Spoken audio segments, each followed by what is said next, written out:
Buonasera a tutti, benvenuti. Credo che possiamo cominciare questo nostro incontro, che è un incontro molto particolare, non senza precedenti e non strano per questa sede. Qui io sono nella funzione dell'ospite, di quello che deve dare il benvenuto e che è molto contento che questa iniziativa possa avere luogo in questa sede, presso l'Istituto Veneto di Scienze, Lettere ed Arti, per varie ragioni. Prima devo dire, se possibile parlare in questi termini, per il valore civile che ha il recupero, a mio vedere, di questo film del 74. Ancora perché è un po' nella tradizione, nelle abitudini dell'Istituto Veneto di offrire a chi ha la pazienza di visitarci cose di carattere filmico. Qui mi viene in mente un nesso abbastanza importante, cioè che in questa sede avevamo quella volta recuperato quel famoso, diventato anche un libro, filmato di Montanelli, che venne riproposto qui dopo molti anni e fece abbastanza effetto. Ma direi che questo vale anche per il film del 74, che ci consente di vedere cosa è rimasto, cosa è cambiato in meglio, credo poco, cosa è cambiato forse in peggio, temo parecchio, ma questo lo giudicherà ognuno di voi, ognuno di noi. Piuttosto credo che un film del 74, pensando a questi anni, a cosa sono stati questi anni per Venezia, sia anche una testimonianza storica. E questo è un altro degli elementi che caratterizza l'attività di questo istituto. La produzione filmica interessa, ma interessa anche il recupero delle fonti, il recupero della tradizione storica. Comunque io qua devo parlare il meno possibile, perché c'è chi è più bravo, sa più cose, è più nel merito, è in grado di spiegarvi molto meglio quello che io saprei raccontarvi molto malamente. Per cui darei subito la parola all'amico Montanaro. Sarei io? Saresti tu. Carico un po' di responsabilità. Grazie. Naturalmente io come Presidente dell'Università Popolare sono felicissimo di poter ringraziare il professor Danieli, il professor Talli, il professor Giampiero Brunetta, che sono gli amici con i quali abbiamo progettato questo incontro e con i quali stiamo lavorando da molto tempo, appunto in questo prestigioso in questa prestigiosa istituzione, aprendoci proprio anche al cinematografo, che è una cosa relativamente recente, ma che ha avuto dei momenti estremamente intensi e importanti anche dal punto di vista convegnistico, eccetera. E quindi diciamo posso solo ringraziare con Giovanna Palandri, cancelliere, eccetera, per questa opportunità che ci è stata concessa. E poi io ovviamente posso solamente all'interno di quello che è l'ambito che stiamo per affrontare, fare un brevissimo cenno storico, sì a un fenomeno cinema, ma ad un cinema del quale normalmente si sa poco o si parla poco. Oggi tutti in tasca, in borsa abbiamo un cellulare, voi sapete, la televisione ci dice costantemente il poliziotto americano che racconta una cosa e invece col telefonino è stato girato, cioè oramai si gira tutto dappertutto. Sembra che le immagini, no sembra, è vero che le immagini ci attorniano, le gestiamo come vogliamo, eccetera, anche se forse si consumano ancora più velocemente perché non c'è selezione in realtà di queste immagini. Un tempo non era facile gestire le immagini e soprattutto fuori dalle istituzioni o dai luoghi istituzionali.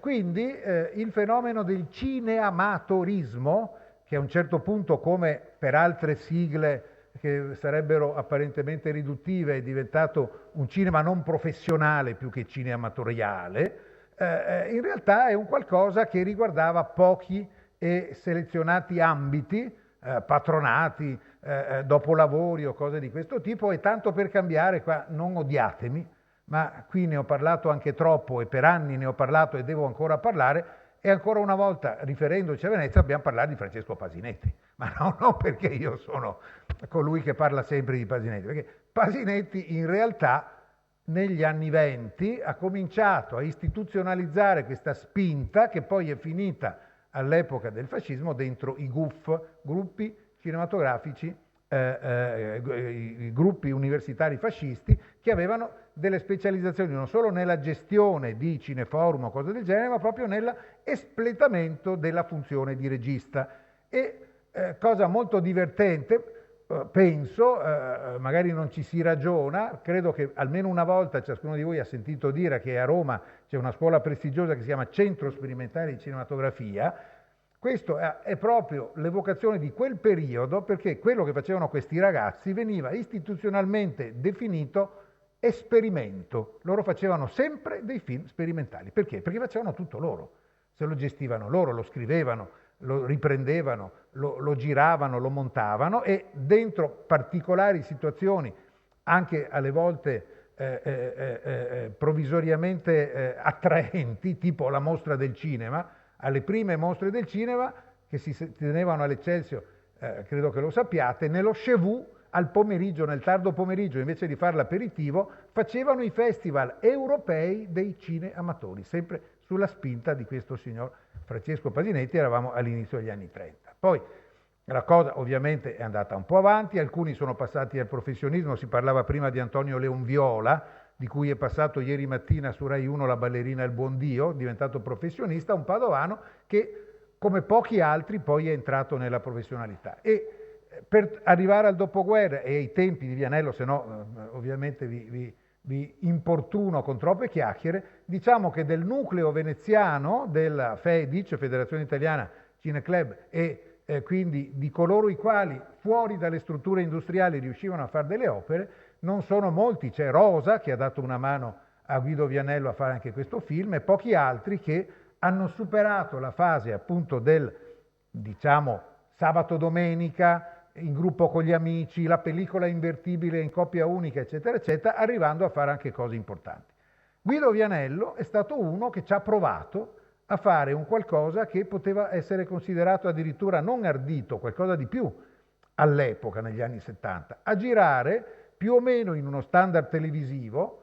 Per la televisione si lavora o sui 24 minuti o sui 52, il film che vedremo dura 33, quindi è una via di mezzo, una sorta di pamphlet inchiesta filmata, che per un cinematore era un atto di grande temerarietà rispetto all'epoca. E se l'è fatto tutto da solo, con la collaborazione di alcuni di questi signori, eccetera, e quindi quello che noi vediamo è l'espressione di un libero pensatore completamente al di fuori di ogni logica, se non quella di esprimere liberamente, da un lato dal punto di vista visuale, una sua idea di cinema documentaristica, e dal punto di vista contenutistico una sua idea civile di constatazione rispetto a quello che poteva essere in quel momento la situazione della sua città particolare, strana se volete, anomala, che è quella che noi continuiamo a vedere e continuiamo a vivere. Quindi diciamo che per me nel momento in cui Francesco, il figlio di Guido Vianello, e Mario Vianello, fratello, mi dicono vediamo di restaurare questo film, vediamo di dargli più che una nuova forma, una nuova capacità di conoscenza e di trasmissione nei confronti dell'opinione pubblica, hanno trovato una porta aperta, e quindi io, rinnovando i ringraziamenti a tutti a coloro che hanno creduto nel progetto, chiedo solo gentilmente di proseguire nell'introduzione a Enrico Tantucci, che ha accettato di essere come posso dire, la texture all'interno del quale collocare il film e più o meno quello di cui poi cercheremo anche di parlare insieme, e quindi di continuare il discorso dicendo solo probabilmente altri materiali potranno esistere, andando a guardarne gli armaroni, come si suol dire. Forse qualche altro cinematore, qualche altro personaggio potrebbe aver avuto qualcosa di cui magari nemmeno quasi conosciamo l'esistenza. E vi dico anche che alla fine di tutta il nostro pomeriggio vi faremo vedere anche un piccolo film che Guido ha girato, pensate, siamo tornati quasi alle origini, perché io ce l'ho qua in tasca, ovviamente come tutti oramai, lo strumento malefico. Leggermente più grande così, era una cinepresa 8 mm con l'obiettivo fisso, 3 minuti alla volta, però 1 minuto e mezzo e 1 minuto e mezzo, e come vedrete è stato girato in cinemascope. C'era un obiettivo particolare che permetteva di comprimere le immagini e quindi Venezia, le morte stagioni è un piccolo film delizioso sulla Venezia degli anni 70 che lui ha girato camminando ogni giorno, vedeva una roba che gli piaceva, dalla scarsela, come oggi può fare uno con lo smartphone, girava un pezzettino e poi è venuto fuori questo delizioso piccolo film che ci dirà l'arrivederci alla fine di questa giornata. Grazie Enrico di intervenire.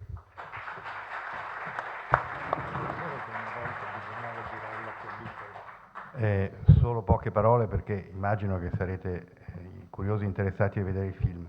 Ma la cosa,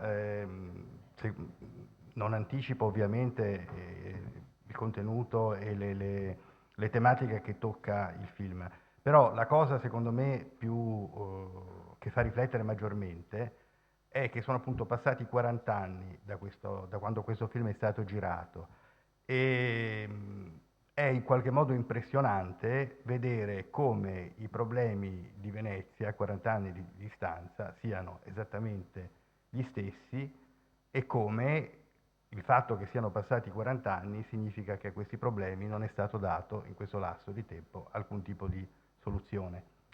I problemi sono quelli che conoscete tutti, nel senso la monocultura turistica, la mancanza di alternative, la fine di una produzione alternativa industriale per questa città e tutti i problemi connessi che non sto adesso appunto ad elencare.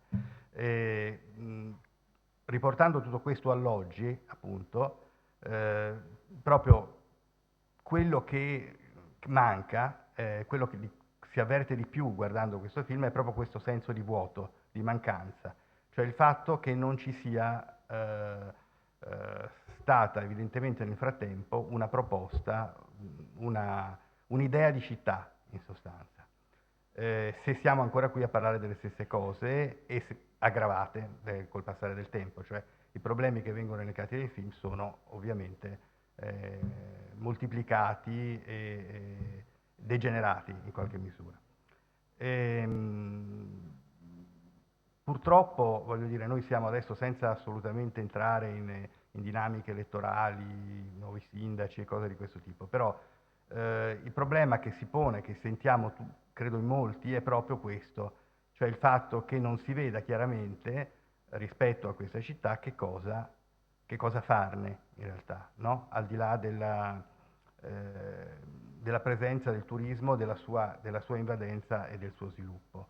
In questo film ci sono, li sentirete, ripeto, non voglio anticipare, però magari il tempo le ha rivelate, come posso dire, infondate o comunque non hanno retto il passare del tempo, ma c'era però uno sforzo nelle persone che parlano di avere un'idea diversa di città, di pensare a qualcosa per questa città e per creare delle alternative al turismo, a livello occupazionale, a livello proprio di città.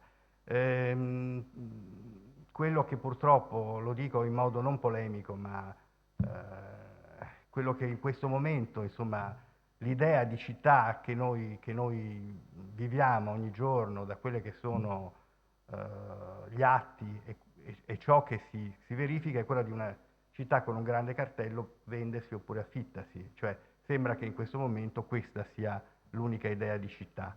E questo è un po' triste e devo dire che vedere questo film in qualche modo ce la fa sentire ancora in modo più bruciante questa tristezza, a cui in questo momento purtroppo nessuno sta ancora dando delle risposte convincenti. Mi fermo qui.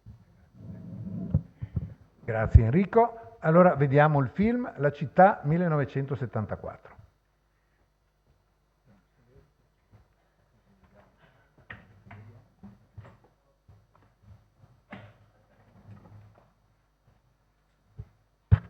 Si può far partire.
Mi piace stare a Venezia perché sono nato qua a Venezia. A me per esempio sono appassionato all'automobile e pur stavo qua a Venezia lo stesso perché qua a Venezia è una città bella calma per me, per i miei poteri e per tutti. Perché Venezia è la più bella città del mondo per me. È la tranquillità e la serenità qui che io cerco e anche che non c'è automobile qui. Questa è la prima cosa che mi piace molto perché sono veramente stanco di tutte queste grandi città come Londra, New York, Parigi, anche Roma adesso è impossibile per vivere di macchine, capisci? Quasi tutta una zona pedonale.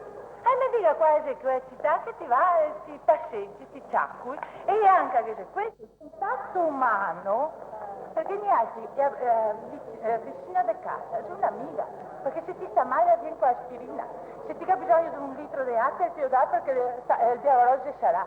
Chi che è nato a Venezia, ste robe le sente.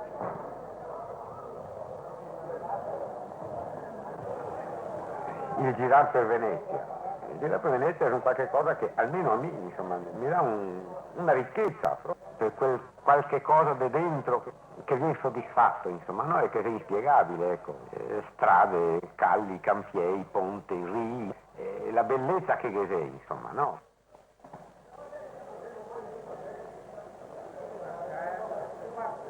Venezia poi ha un grosso patrimonio che non è di aree verdi, ma di aree, diciamo, azzurre, di specchi d'acqua che difficilmente altre città potrebbero vantare. Non solo, ma c'è una condizione tutta veneziana, una dimensione, diciamo, veneziana del tempo che la nostra civiltà meccanica, industrializzata, consumistica ha distrutto e che scatena delle nevrosi che sono sempre più preoccupanti. Non coinvolta dalle macchine come tutte le altre città, Venezia tramanda nel tempo la sua struttura, fatta forse più delle altre a misura dell'uomo, che ha stabilito per i propri percorsi ben precisi itinerari e ha riservato per i collegamenti e i trasporti spazi indipendenti. A Venezia l'uomo si incontra più facilmente con gli altri riesce più facilmente a comunicare perché in questa città protagonista è l'uomo e il rumore della macchina non sommerge la sua voce. Al pari delle altre città, essa ha una storia. È la storia dell'uomo che vi è vissuto. I suoi edifici, le sue strutture ne sono la testimonianza. Sono così momenti della sua storia, anche quelli recenti della civiltà industriale. Ma mentre le altre città si sono espanse nella immediata periferia formando un unico insieme, questa città, per la sua particolare caratteristica, si è sviluppata al di fuori di se stessa. Mestre e Marghera sono l'espressione della più recente storia di Venezia, due dimensioni diverse di una stessa comunità urbana.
Basta che si va, di cosa che si diventa alto.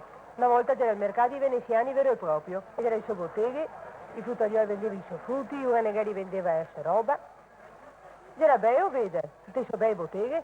Adesso non c'è altro che botteghe di specialità veneziane.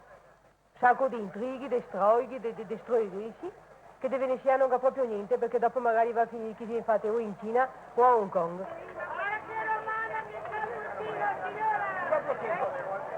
Appena che vede che arrivano, sarebbe la stagione dei frutti, dovrebbe costare poco e te raddoppia subito tutto quanto. Arriva 4 tocchi dei forestieri, neanche non contiamo più un accidente.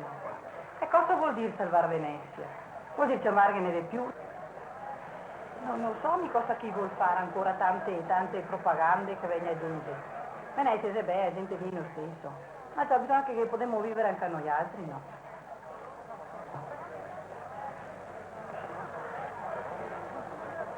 Il problema più grosso è quello di voler fare di Venezia una città che vive esclusivamente di turismo. E quanti sarai qui che a Venezia vive col turismo? Sarai 20.000 persone, gli albergatori, non so, i motoscafisti, i gondolieri. E gli altri? Li deve per forza subire le conseguenze di una politica turistica. Una politica dell'aumento dei prezzi, come si chiama, dell'approfittamento, della mafia, degli intromettitori abusivi.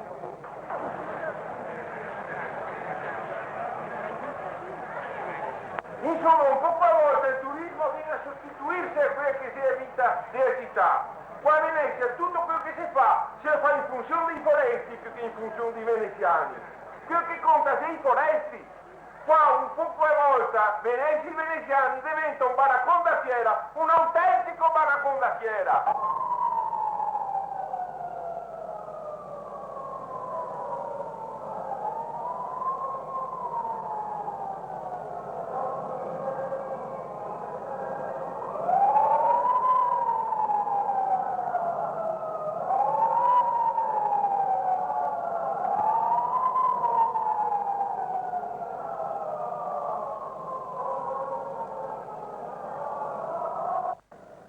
Occorre una ripresa intensa dell'attività del porto. Venezia è una città che è cresciuta sul mare. Quel patrimonio storico che si vuole salvare è legato a queste tradizioni, è il frutto di queste tradizioni, è il frutto di una cultura non chiusa in se stessa, ma alimentata dalle correnti culturali, artistiche, di altre parti del Mediterraneo. Si deve sviluppare l'attività cantieristica collegata con l'attività portuale e marittima naturalmente. Si tratta certamente di completare il canale Malamocco Marghera, che deve garantire lo sviluppo, l'ampliamento dell'attività portuale. Si tratta di affrontare i problemi della casa nel centro storico attraverso una politica di espropri con contributi statali che siano inversamente proporzionali ai redditi dei cittadini, come giustamente dice una proposta delle vostre organizzazioni sindacali. Si tratta di vitalizzare questo grande centro storico, intensificando in esso anche le attività economiche, dando la possibilità alle attività economiche anche tradizionali di questo centro storico di avere una loro possibilità di sviluppo, di incremento, perché esse siano capaci di dar lavoro a quei cittadini, a quegli abitanti che devono restare in questo centro, autentici cittadini di Venezia, e non trapiantati da altre parti dell'Italia e del mondo per fare appunto di Venezia una specie di città cosmopolita senza anima.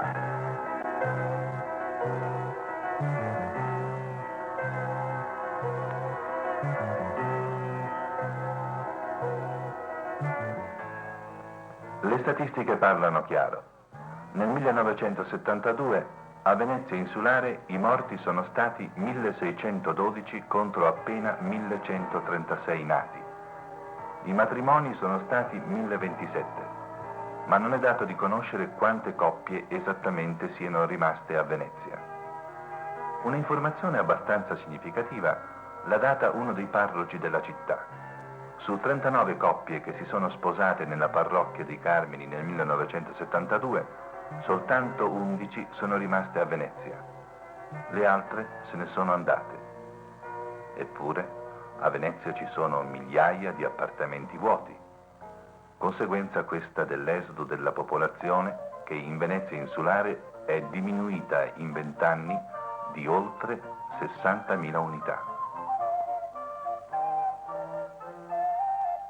Queste case sono state costruite sull'acqua e l'acqua nei secoli ha fatto salire l'umidità fino anche al secondo piano. Questo ha portato a un immarcimento non solo delle strutture murarie, ma anche dei solai, degli stessi pavimenti a terrazzo nei primi piani. Tutto si polverizza, tutto cade. Quindi o lei lascia andare una casa, come ce ne sono migliaia e migliaia di abbandonate, e quello significa per il proprietario perdere la proprietà. Altrimenti se lei vuol fare una manutenzione, vero? Questa manutenzione è di un costo neanche da ragguagliare con quello delle case di terraferma. Questo costo enorme di manutenzione per forza deve portare gli affitti ai livelli ai quali sono gli affitti di Venezia.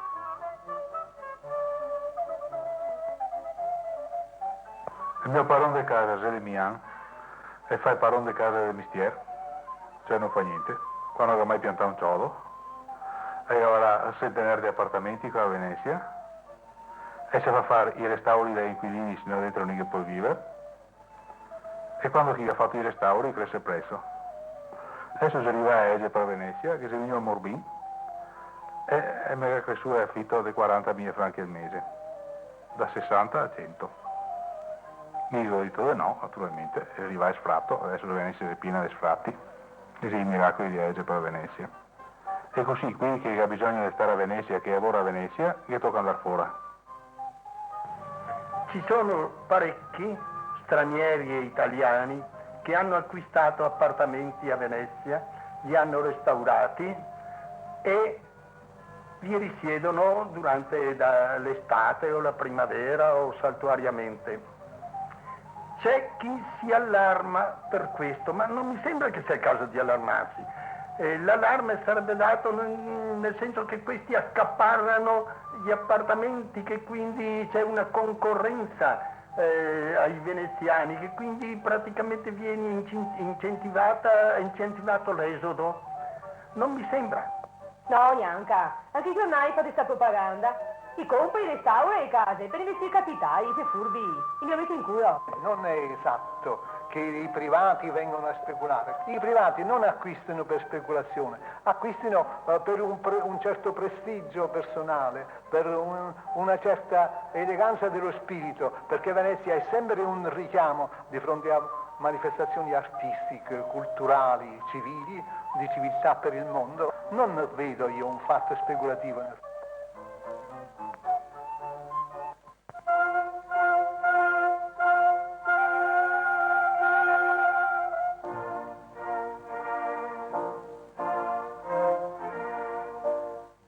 Le ragioni insomma, che ne ha portato a orientarsi fuori di Venezia, condizione delle case, insomma, no? Cioè ci siamo trovati a dover affrontare una spesa per la casa che non potevamo sostenere, per cui abbiamo dovuto scegliere di uscire da Venezia, no?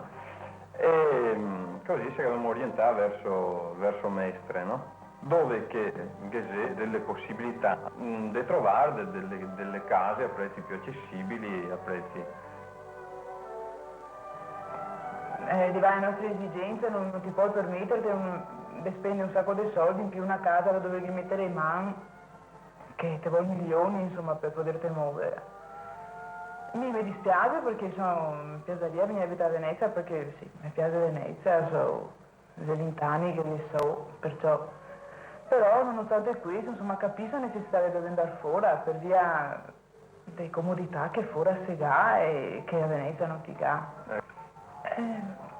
Perché ti ha una vita da farti davanti, cioè ti cominci a vivere in due E in Tripoli vivo in una città che praticamente devo morire, insomma, perché se i nostri amici, come tutti i giovani, si buttano fuori, è logico come di conseguenza che vado drio per poter si faccia una vita da giovane, diciamo, e qua a Venezia non mi è permesso, non mi è consentita. Fino adesso che ha macchina, che ha moto, non sta più fermi no, come una volta. Se nati qua, ormai qua hai sue amicizie, conosce gente, si abitua a una vita diversa da quella che già era mia. So bene, a Venezia è tutta un'altra roba, di diverso. Se fosse per me e per mia moglie, non torneressimo a Venezia.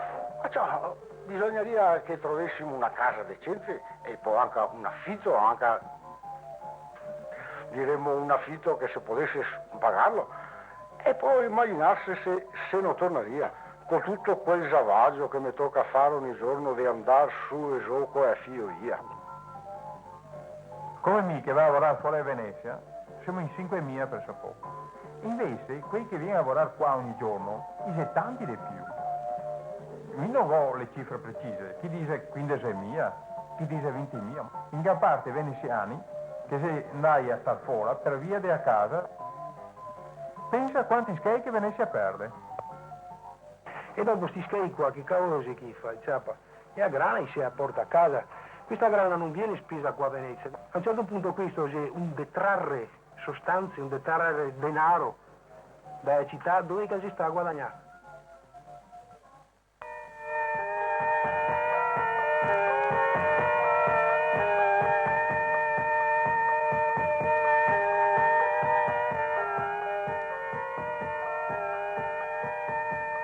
Marghera è nata nel 1917 per iniziativa di Giuseppe Volpi su di un'area di 550 ettari ai margini della laguna. A spese dello Stato furono scavati canali, costruiti terrapieni e strade di accesso. Vi si insediarono industrie private, per la maggior parte di provenienza estranee a Venezia e al Veneto, le quali potevano disporre direttamente di banchine proprie dove far attraccare le navi. Attualmente le industrie di Marghera, disposte su di un'area di 1350 ettari, prima e seconda zona industriale, occupano circa 30.000 addetti. L'operaio per lavorare in fabbrica deve anche dormire, quindi coloro che hanno ideato Marghera avevano appunto bisogno di un dormitorio per i lavoratori che ivi operavano.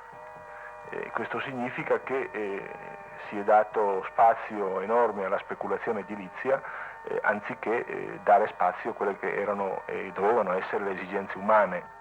Migliaia e migliaia di contadini hanno abbandonato la terra e sono venuti ad abitare a Mestre o nei sobborghi di Marghera, che non hanno nessuna caratteristica della comunità, della città, sono direi tutto l'opposto.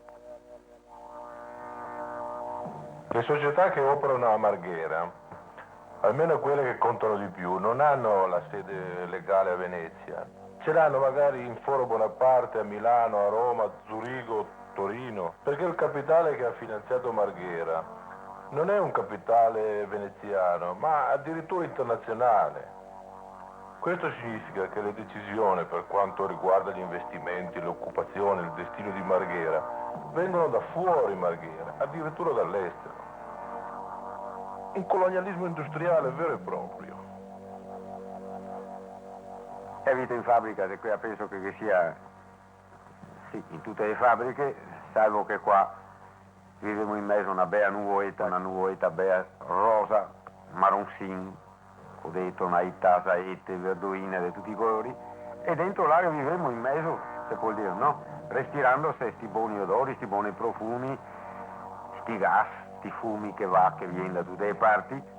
E ciò adesso che è stata trovata delle maschere antigas. Chiaro che i grossi albergatori a Siga vede Marghera come il fumo negli occhi.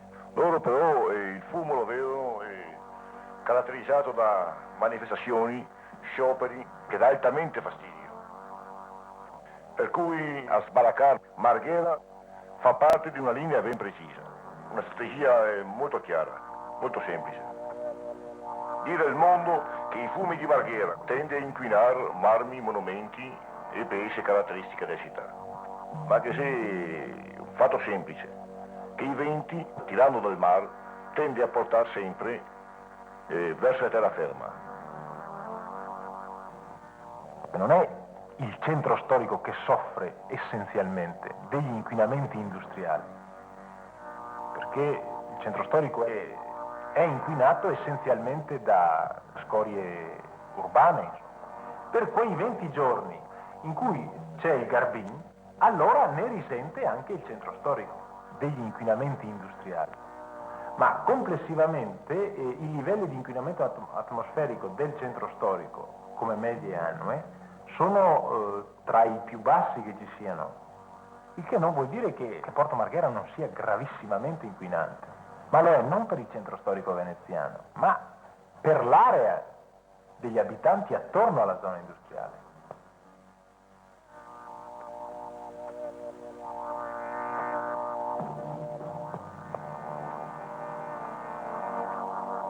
Marghera deve essere salvata, ma la salvezza di Marghera è legata a due condizioni fondamentali.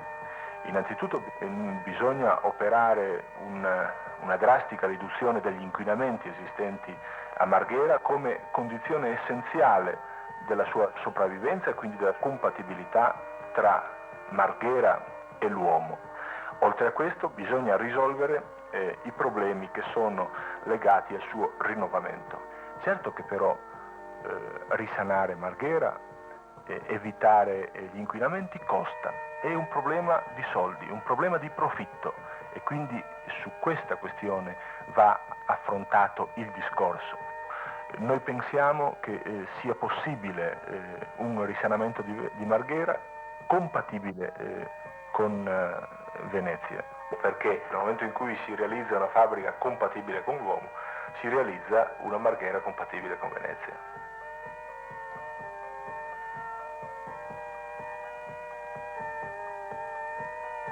L'esistenza a Marghera di una raffineria e di depositi di prodotti petroliferi comportarono l'entrata nel porto di Venezia di navi cisterna, costrette a passare necessariamente attraverso la città.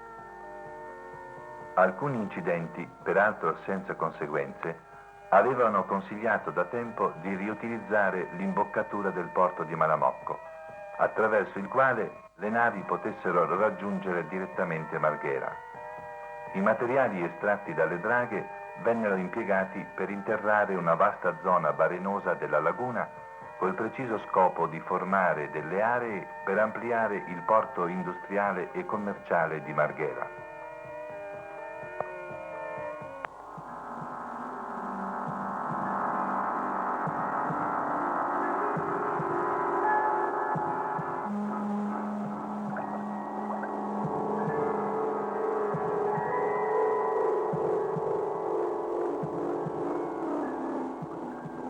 Nel 1966, il 4 novembre, si verificò una eccezionale mareggiata, la più grave da parecchi secoli. Notevoli furono i danni. La stampa nazionale ed internazionale non tardò a gridare allo scandalo, certa di aver individuato nei lavori di escavazione del canale e di interramento delle barene le cause dei danni della mareggiata. È da considerare però che all'epoca della mareggiata i lavori per la escavazione del canale vero e proprio non erano cominciati. Erano cominciati semmai l'approfondimento di un tratto di canale nei pressi di Fusina e la relativa colmata di barene, una minima parte cioè rispetto alla grossa mole di lavori eseguiti negli anni successivi. La conseguenza di questa campagna allarmistica è stata determinante per ciò che riguarda lo sviluppo della portualità veneziana. Il progetto 80 propose di ridurre Venezia a ruolo di porto passeggeri e traffico di cabotaggio. La nuova legge per Venezia si è dimostrata sensibile a tale campagna, bloccando il completamento del canale ed il completamento della terza zona industriale.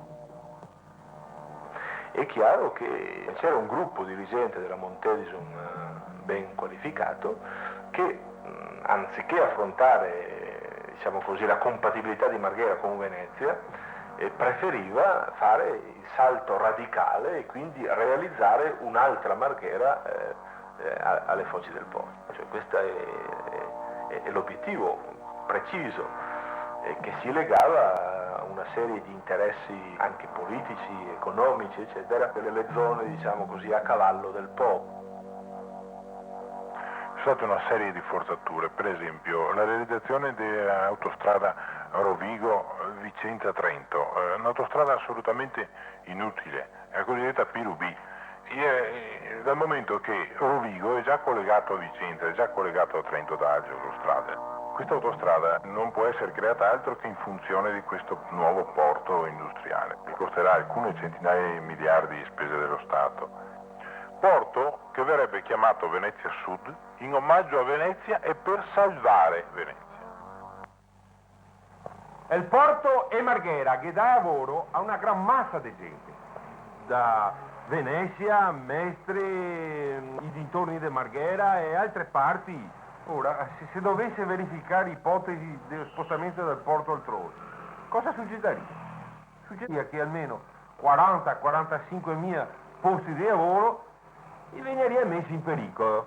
Significaria un colpo di grazia che sicuramente si faria sentire tragicamente sui lavoratori e non solo sui lavoratori, ma soprattutto su tutte le loro famiglie. E sappiamo cosa che vuol dire il posto di lavoro e sappiamo cosa che vuol dire immigrazione in un paese come il nostro.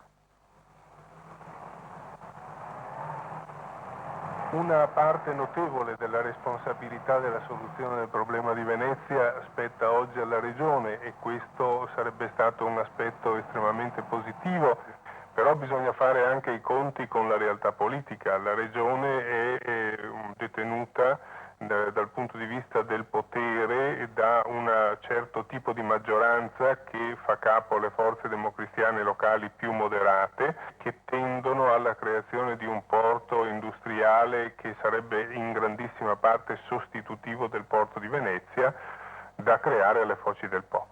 È chiaro che in questa visione qualsiasi blocco delle attività portuali a Venezia si inserisce in una strategia più vasta che è mossa anche da interessi campanilistici settoriali che sono presenti nella regione, da provocare la fine dell'attività del porto di Venezia, sulla quale Venezia ha costruita se stessa lungo tutta una serie di secoli e sulla quale in notevole parte vive ancora. Una città esiste se esistono i suoi abitanti, che all'interno di quella realtà vivono, fanno le loro scelte, decidono del loro destino.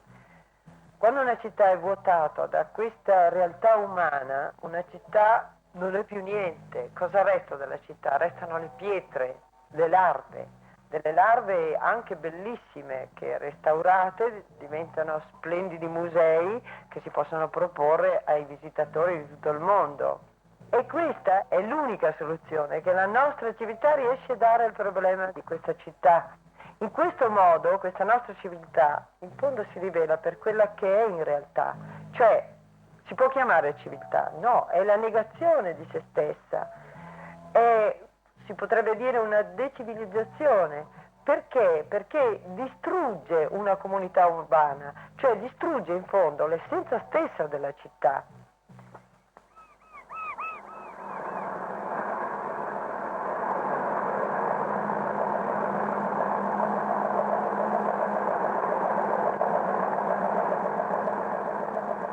Da questa parte è la Cadò, il più elegante edificio ogivale di Venezia, 1421-1440. Il fondaco dei tedeschi, già deposito delle merci dei mercati tedeschi, ricostruito da Gerolamo Tedesco, 1505.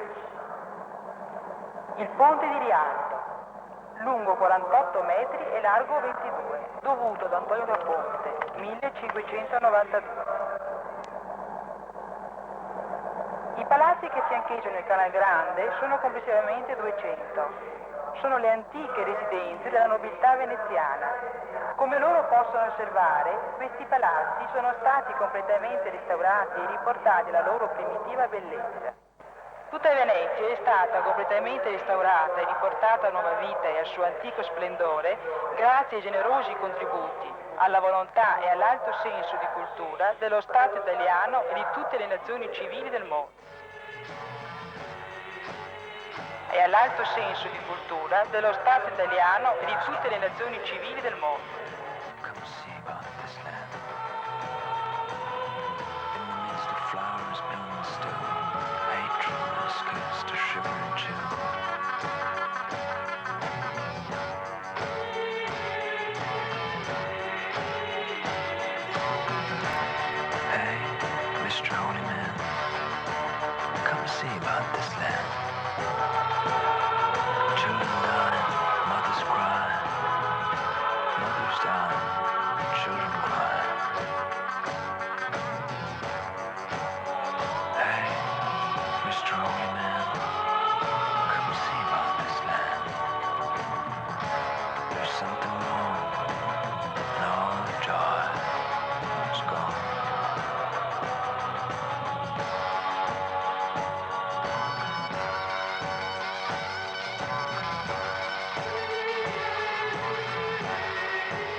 Bene, emozionante, devo dire. Vogliamo riprendere un po' i lavori parlando e forse può esserci qualche testimonianza diretta che puoi Sì, cioè io ho chiamare. conosciuto Guido, ma ero abbastanza piccolo e quindi preferisco che sia Mario Vianello, il fratello, che magari brevissimamente ci racconta di questo signore che aveva una sua ieraticità. Io ricordo che era un po' anche, non dico, dietro, sì, la metteva anche un po' in imbarazzo perché pareva molto rigoroso e c'è poi alla fine questa ironia terribile del finale, credo invece che ce lo ridimensiona. Grazie Mario. Pronto? Sì. Si sente? Ah sì, così.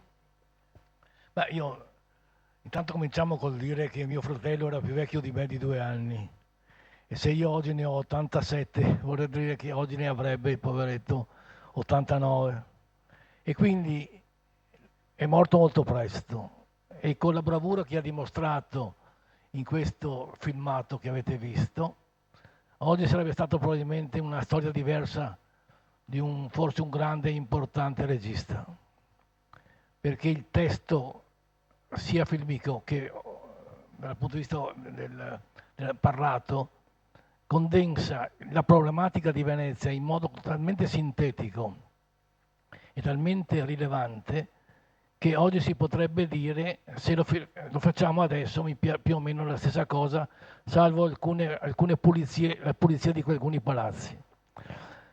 Detto questo, io ricordo mio fratello chiuso dentro in una stanza in Campo Santa Margherita, Palazzo Torni, all'ultimo piano, in mezzo a strumenti da lui inventati, da lui procurati, con luci strane, prese di corrente da tutte le parti, eccetera, che filmava, riprendeva, faceva una macchinetta piccola, come tu hai giustamente fatto rilevare prima, che non so come sia venuto fuori quel che è venuto fuori con quella macchina che oggi, non so, cosa potrebbe fare con una pellicola 7 mm, 8 mm, una cosa di questo genere. È stato bravo, perché è andato in cerca lui da solo tutte queste cose. Poi ha avuto la collaborazione di alcuni amici carissimi che sono stati indicati nel filmato, però l'idea, la ricerca dei materiali e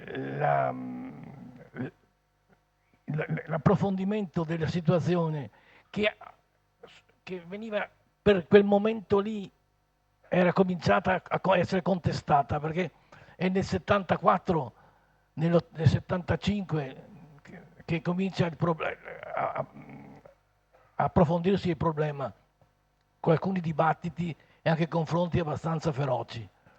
E in quel momento lui ebbe la capacità di individuare il tema attraverso la scenografia che oggi ci ripropone con questo testo. Io ne sono entusiasta in questo momento, sarà anche perché sono suo fratello, ma insomma mi pare una cosa eccezionale. Non ho visto che ci sia qualcosa in giro di questo genere dal punto di vista filmico. Ecco, no, è stato bravo perché è stato da solo a fare queste cose. Io certamente non ho collaborato con lui perché di queste cose non mi intendevo, non capivo assolutamente niente, e ho avuto qualche collaborazione, ripeto, a qualche amico, e ho piacere che si ricordi di questa cosa, ma non soltanto per ricordo di lui, anche perché serve oggi per fare un confronto e per dibattere i problemi. Certo è che quello che è stato detto, frase per frase, bisognerebbe esaminarla più approfonditamente per vedere quanto sia vero quel che è stato preconizzato all'oggi, cioè la perdita della popolazione, cioè l'intervento massiccio del turismo che ha portato forse risanamento, ma ha portato ricchezza a qualcuno, ma ha tradito forse la tradizione storica della città di Venezia. Grazie, grazie. E credo che a questo punto si possa sentire se ci sono, cioè non voglio... No, ci importava questa testimonianza diretta, forse vuoi aggiungere qualcosa o chiediamo? Direi che se ci sono degli interventi forse è più interessante. Sì, quindi chiediamo subito se ci sono interventi da parte del pubblico sui temi che sono emersi, che sono molti, sono attuali. Prego. Pregherei chi interviene di presentarsi, di alzarsi e presentarsi per ragioni di registrazione. Sì, grazie Gerardo. Sono Andrina Zitelli. Ho visto recentemente questo film, però in bianco e nero, non a colori, probabilmente in televisione a casa di qualche amica, forse di una nipote. La circostanza non mi è chiarissima, ma non sono passati molti mesi. Contrariamente a quanto è stato detto prima, a parte la memoria di Mario Vianello, che non solo è molto commovente ma anche molto veritiera, c'è una grande differenza rispetto a quell'epoca, 1974, ad oggi. Cioè la crisi di Porto Marghera era all'epoca imprevedibile. Una caduta così rapida e senza riconversione. E la crisi della città storica, prima che al turismo, lo spopolamento era proprio dovuto a quel progetto di inserimento della modernità industriale e della creazione di due grandi realtà urbanistiche, Marghera e Mestre. E questi sono fenomeni urbanistici e sociali e economici sicuramente irreversibili, e credo che nessuna città, anche dominata o governata da una classe politica, tra virgolette, illuminatissima, non solo illuminata, illuminatissima, avrebbe o potrebbe oggi riconvertire. Quindi la crisi che noi viviamo di cui noi siamo un po' tutti testimoni, anche data la nostra età. Io all'epoca avevo la metà degli anni che avevo adesso, poco meno che la metà, insomma, e vivevo intensamente le lotte politiche, la riconversione, la legge speciale per Venezia, le battaglie attorno ai fumi di Marghera, la salvaguardia delle pietre, cioè erano temi, come ha ricordato Mario, veramente intensamente vissuti e discussi a tutti i livelli, nei consigli comunali, nei partiti, c'era un fervore, forse non siamo stati all'altezza, però avevamo una piena consapevolezza della problematicità, cosa che adesso invece manca. Ecco, questo direi. Una storia che si è realizzata in maniera concitata, perché la chiusura di Porto Marghera comincia pochissimi anni fa, sapete, con la vendita del TDI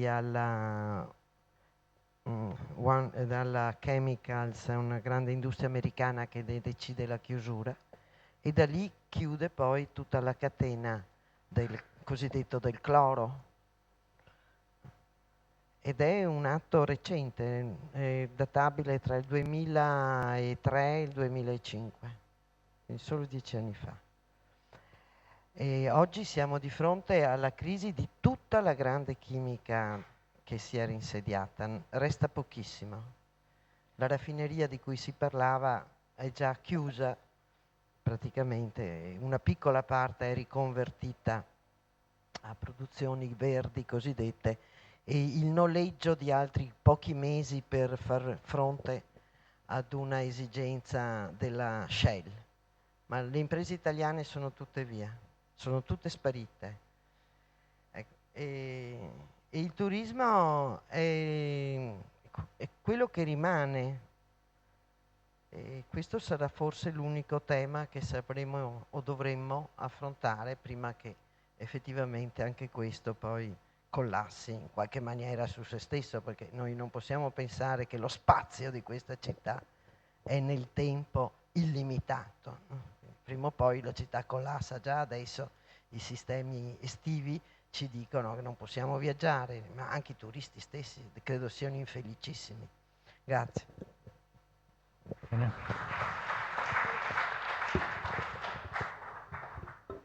Altri interventi? In fondo.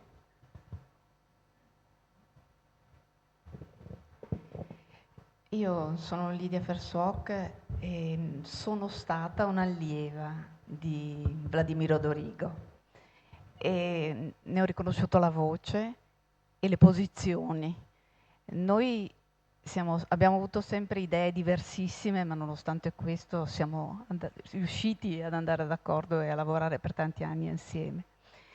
E io ricordo le sue posizioni per Marghera, per lo sviluppo industriale. Ovviamente le posizioni mie erano legate a Italia Nostra, quindi assolutamente opposte. Però gli devo dar atto di una cosa, che lui vedeva in Porto Marghera l'ultima possibilità e l'unica per opporsi a questo sfascio che poi abbiamo visto negli ultimi anni. Cioè è l'unica forma di economia che lui vedeva alternativa al turismo.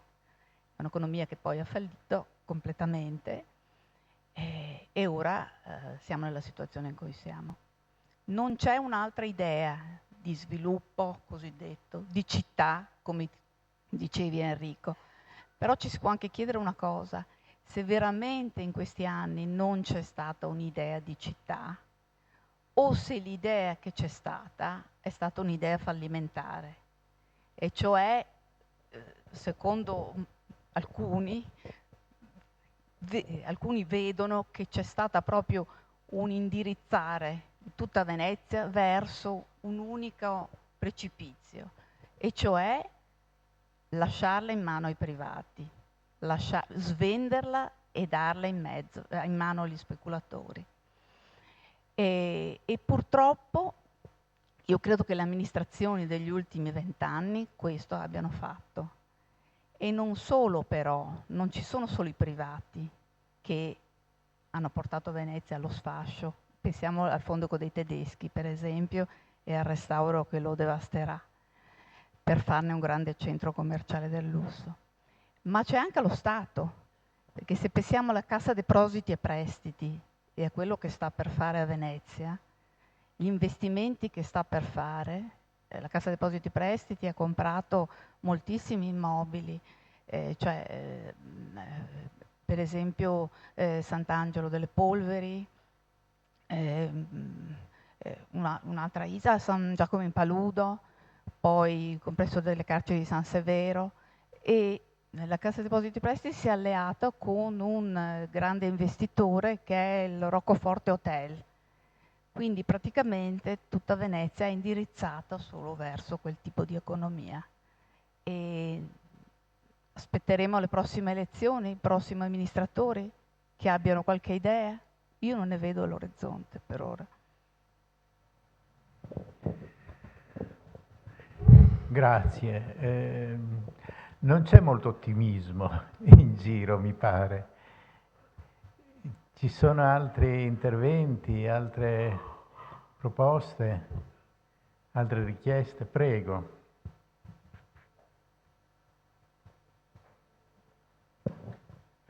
Io sono Giorgio Conti degli Archivi della Sostenibilità dell'Università Ca' Foscari e a me piacerebbe sapere anche una piccola biografia dell'autore, perché purtroppo non l'ho conosciuto e mi piacerebbe sapere anche in quale contesto nasce questo film e se apparteneva a qualche associazione, a qualche gruppo, al di là del gruppo amatoriale al quale faceva riferimento Carlo. La mia è più che altro una proposta. Ha detto giustamente la Zitelli che questo film nasce in un momento dove c'è un grande dibattito, che forse oggi è meno sentito. Però l'autore di questo film ha questa capacità non di prendere una posizione netta, ma di fare parlare vari interlocutori e farli parlare rispetto dei perché. Perché stanno accadendo alcune cose? Quali sono i motori di queste trasformazioni? Quali potrebbero essere le conseguenze? E soprattutto quello che è interessante è che non punta sulle personalità, cioè hanno la stessa rilevanza appunto Vladimiro Dorigo, che è un professore universitario, come la casalinga che viene appunto, o il gondoliere. Questo lo trovo molto interessante perché qui c'è proprio una visione della polis, e da polis nasce politica, quindi questo è un film eminentemente politico perché si pone il futuro di questa città e che cosa sta avvenendo da un punto di vista politico. Allora io faccio una proposta. In fondo queste domande sono di grande attualità, se sono cambiate delle cose, giustamente, perché non c'è più Marghere, quindi c'è anche l'attenzione dell'autore nel considerare la grande Venezia, non solo il centro storico, ma anche la città industriale, Mestre. E perché, e questa è una proposta che faccio a Enrico della Nuova Venezia, questo film non viene praticamente editato all'interno di un allegato del giornale, dato che si fanno degli allegati sulle ricette, ormai non ne possiamo più di ricette allegate a cose, ormai siamo tutti cotti, cioè andiamo avanti così con questa ricetta, così. Invece che fare la prova del cuoco, perché non facciamo la prova del sindaco? Cioè facciamo girare questo filmato, magari lo trascriviamo rispetto ai testi e poi interpelliamo il nuovo sindaco che idee ha su questi argomenti. Credo che tu possa già dire qualcosa sul regista. Io per la seconda volta in poco tempo devo dire che non c'è nulla di più vero di quello che è costruito. Allora, qualcuno, giustamente Lidia ha riconosciuto la voce di Dorigo, l'altra voce era la voce di un comizio di Luciano Lama, che dava anche lui delle valutazioni, altre voci parrebbero le voci del vicino di casa. Invece la qualità di Guido Vianello regista è tale che riesce a fare una sorta di neorealismo politico, perché da quello che io ho potuto capire, riconoscendo alcune delle voci che sono quelle dei suoi collaboratori, che parlano in veneziano per far capire che sei vicini di casa, mentre fa capire che il testo l'ha preparato Guido, ha preparato un mosaico di immagini, fra virgolette, modernissimo nel montaggio velocissimo, lo zoom, tutto di corsa, tutto, e tra l'altro con grande sapienza, senza mai disturbare talmente con il vedere, ma accompagnando in modo indiretto, da disturbare quello che invece viene dall'audio. Normalmente bisogna stare molto attenti nella gestione fra l'immagine e la parola, e i due possono in qualche modo intralciarsi uno con l'altro. Invece qui le immagini camminano perfettamente, sono comprensibili, ed è altrettanto comprensibile un sonoro che non è in sincrono, non è che dice sempre sta cadendo una casa e fa vedere una casa che cade, per dire, insomma. Quindi c'è una preparazione, quindi non è che sia il vicino di casa che parla, è che quello che secondo Guido Vianello avrebbe detto il vicino di casa è stato registrato con la qualità di un amico, di un'amica, di qualcuno dei collaboratori, come se fosse veramente la voce del vicino di casa. Quindi è veramente un atto politico questo film, perché non è andato in giro col registratore a dire cosa ne pensi di Venezia. E quindi c'è proprio una capacità enorme dal punto di vista di sintesi, come diceva Mario Vianello, da parte del fratello, nel mettere in piedi tutto questo. Quindi se noi ricavassimo probabilmente un copione, questo copione potrebbe apparire quasi falso, nel senso che è talmente puntuale rispetto a quello che abbiamo visto che diventerebbe pamphlet fine a se stesso. Invece immagini più parole diventano una continua provocazione che finisce con quel silenzio straordinario alla fine, con la ripetizione delle due volte la frase l'Italia, il governo è stato talmente attento ad aver restaurato tutto, e poi silenzio, requiem, vuoto, gatti. Sì, scusa, sì, di essere. È un urlo quello, è un urlo straordinario, è quella la denuncia del film, e che ti porta automaticamente. Quindi più che portare delle parole, io credo che più che far sentire queste parole vorrei sentire cosa dice il sindaco davanti a questo, perché è troppo facile rispondere a delle domande che, così come sono state poste allora, si possono porre oggi, a mio avviso. Quindi purtroppo dobbiamo suddividere due cose: la civiltà del messaggio, che può essere il dibattito pubblico, magari in un confronto con un futuro amministratore, ed è diverso dal fatto di aver assistito a un evento cinematografico che ci arricchisce, che ci fa magari incazzare, e noi ci portiamo a casa una civile incazzatura per dire: in 40 anni dalla sua civile incazzatura ci possiamo solo incazzare di più.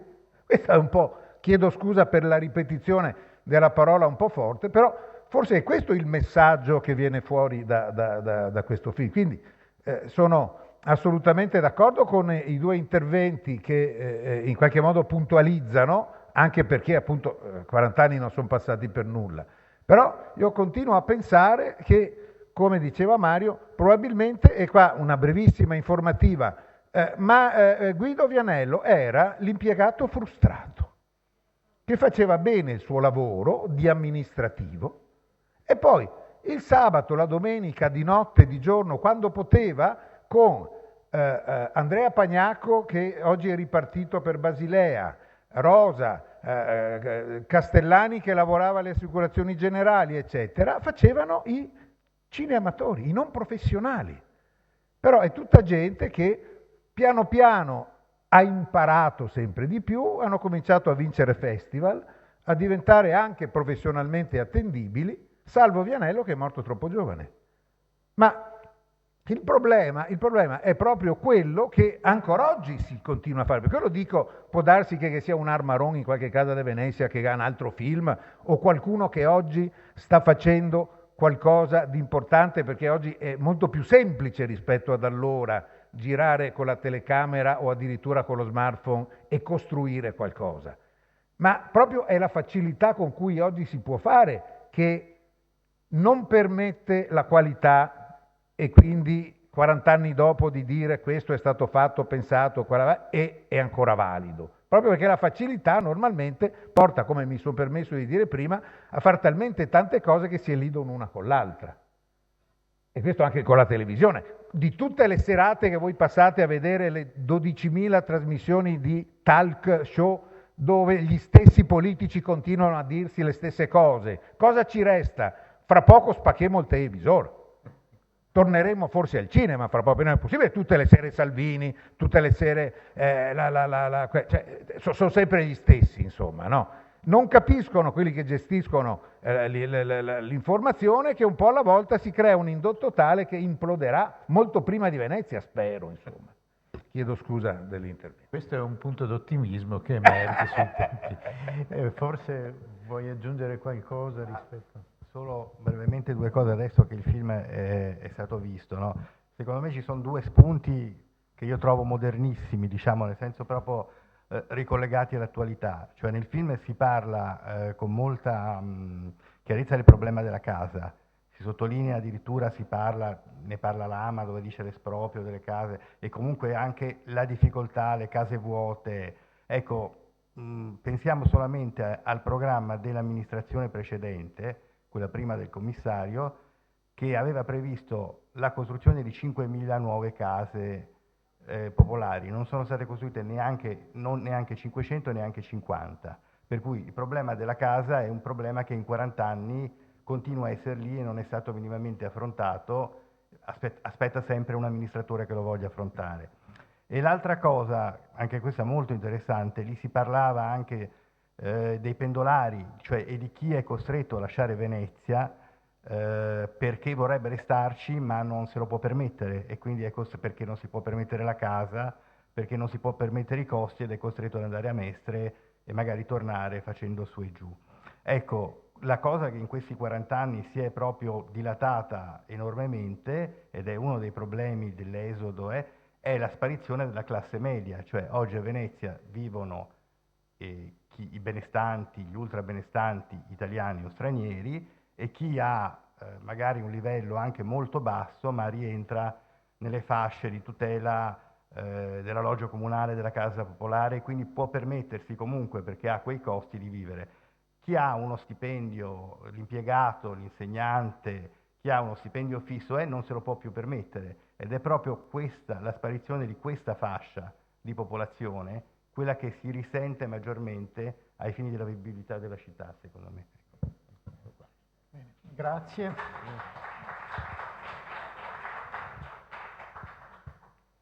Io chiedo scusa, ma... tu hai un lavoro in cui non è, cambia per fortuna la pagina dei giornali. Sì. Chiediamo se ci sono altri interventi, altre richieste, altre indicazioni, prego.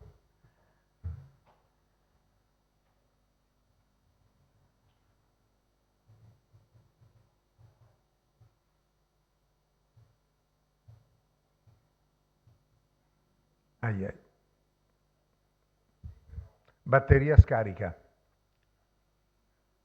Se vuole venire qua forse... Ma forse un gelato arriva subito. Eccolo qua. Ah sì, eccolo qua. Si chiamano gelati perché hanno la forma del cono. Beh, l'avrete sentito 1000 volte nelle famose trasmissioni di tutte le dei talk show della sera.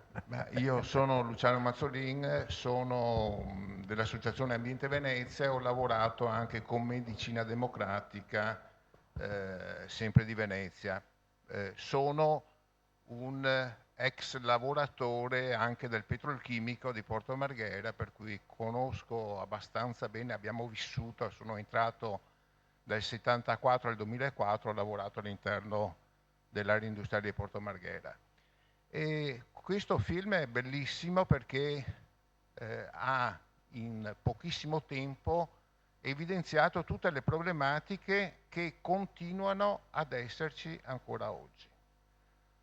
Sul declino e sulla morte di Porto Marghera, che fra parentesi è stato un problema di cattivissima gestione sia dell'industria di Stato, perché tutte le industrie di Porto Marghera erano dello Stato, la Montedison e le altre, la Breda, la Fincantieri, che sono state pian piano terziarizzate e svendute, e poi tutto un problema interno alla sinistra e al sindacato, che non è riuscito a trovare la giusta direzione, quello per esempio della riconversione industriale di Porto Marghera, una vera riconversione industriale. Ci sono stati fatti accordi nazionali per la riconversione industriale 10.000 volte, dal 79 in poi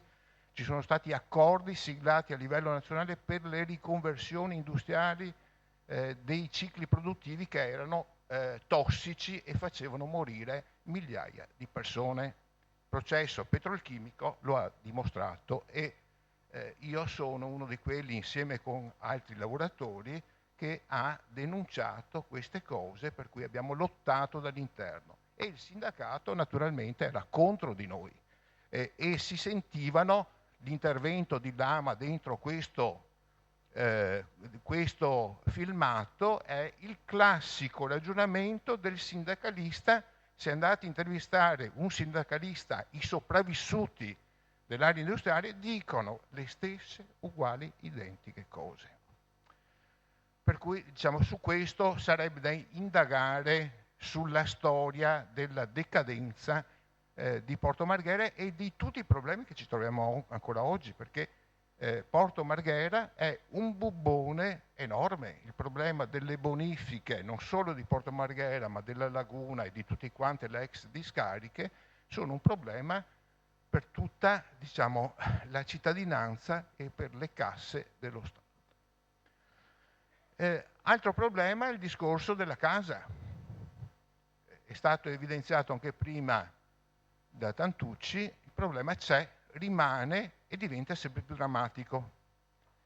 Altro problema è il turismo, unica economia che sta creando gli stessi problemi a Venezia di quelli che ha creato Porto Marghera sulla laguna, cioè il canale dei petroli per servire Porto Marghera, per cui con la devastazione che ha causato nella laguna centrale.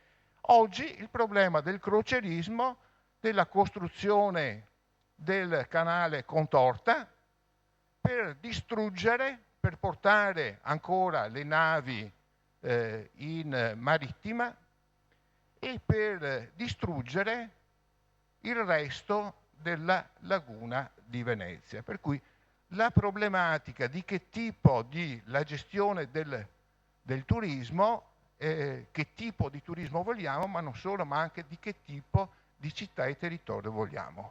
Per cui questo sarebbe una tematica da approfondire appunto nella campagna elettorale, perché secondo me i candidati che ci sono oggi hanno già detto cosa vogliono, e anche quello che hanno detto è abbastanza, diciamo, in contrasto con le vere esigenze di questa città e di questo territorio. Ultima cosa e poi chiudo, l'importante di recuperare materiali di questo tipo. Ce ne sono in giro e è da trovarli all'interno dei vari movimenti che si sono mossi in queste tematiche, cioè diciamo intorno al processo petrolchimico abbiamo fatto dei filmati, dei CD dove si parlava della situazione di Porto Marghera e della catastrofe ambientale e umana, e per cui eventualmente quello che ho posso anche farvelo avere.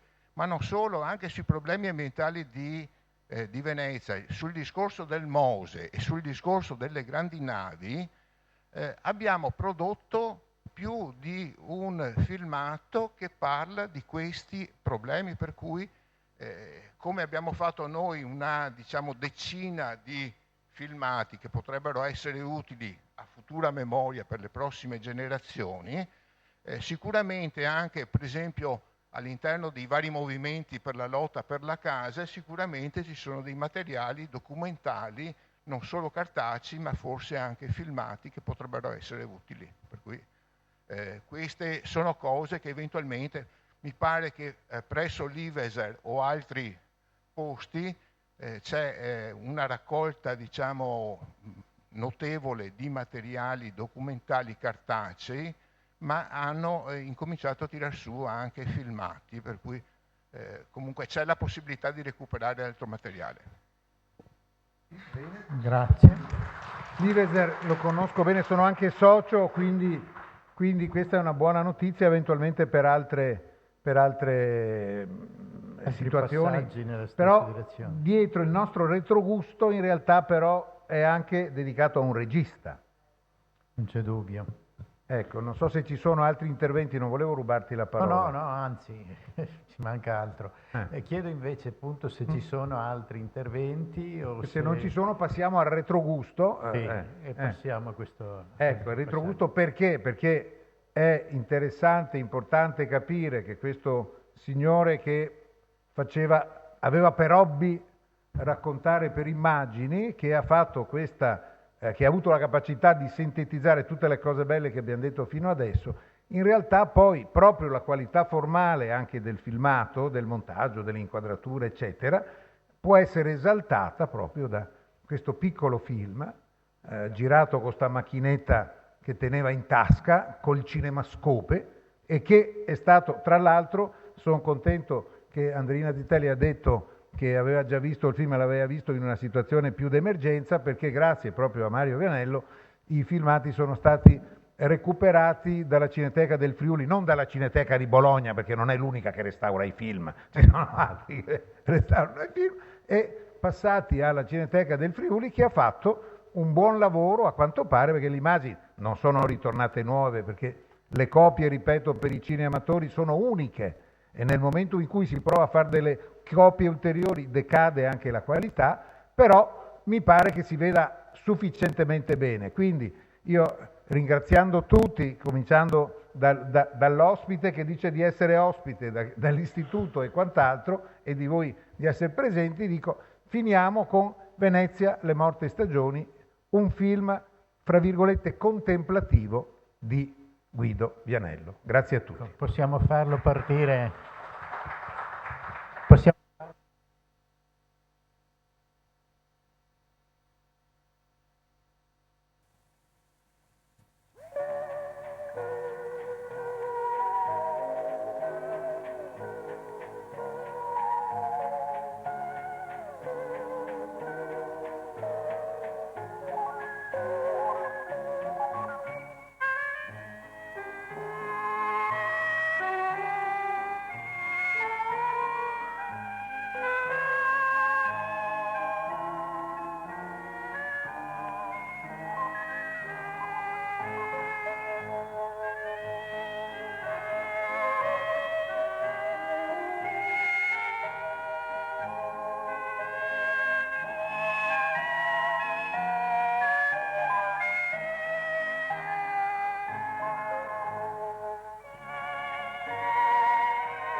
Quando viene l'autunno e le foglie dei rampicanti diventano rosse, un nuovo colore si aggiunge ai colori di Venezia.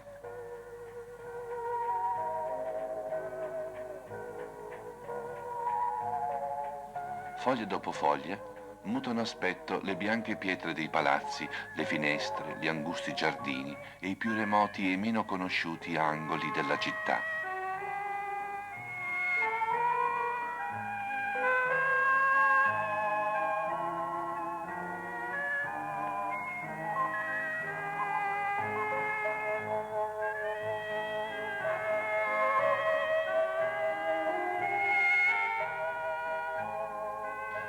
Nei canali l'acqua è più calma, talvolta perfino uno specchio, quasi per consentire alle case che vi si riflettono di rimirarsi nella loro secolare fisionomia.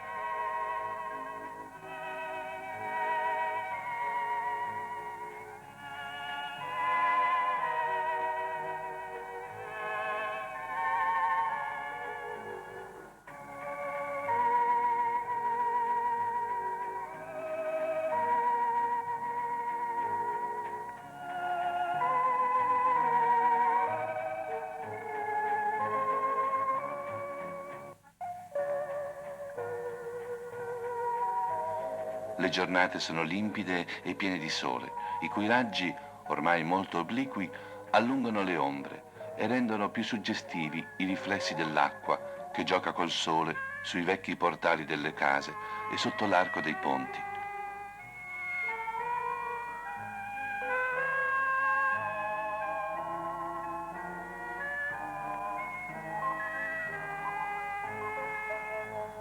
Una accanto all'altra, nelle cavane, le gondole già trascorrono il tempo del letargo.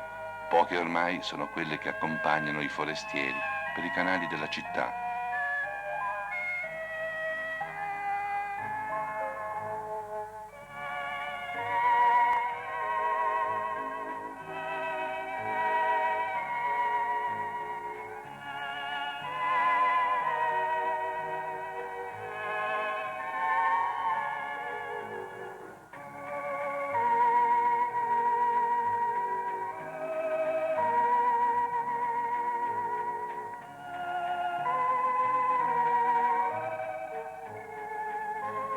Altre gondole vengono issate nello squero per essere rattoppate dopo il lungo ed intenso lavoro estivo.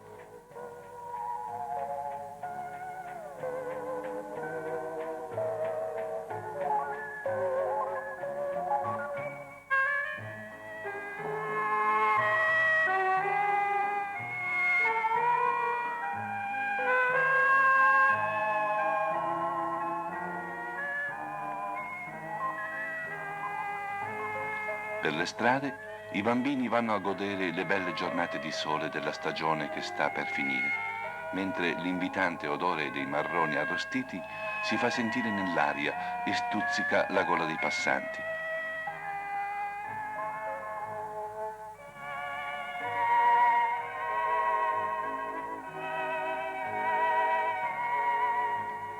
La gente, finalmente protagonista del proprio ambiente, si ritrova faccia a faccia a rivivere la vicenda quotidiana, fatta dei problemi di sempre dopo lo sconvolgente affollamento estivo.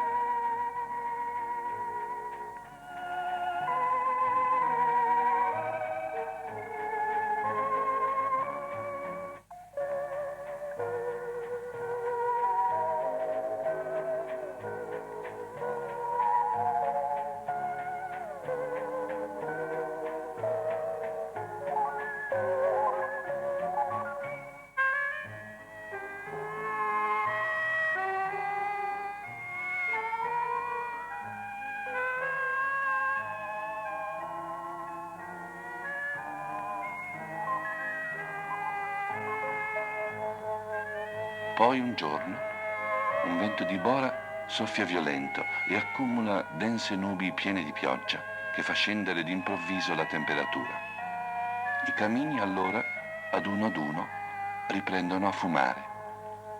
Cominciano così i tempi delle piogge, delle nebbie, dell'acqua alta e talvolta anche quelli della neve, che sono per Venezia le morte stagioni.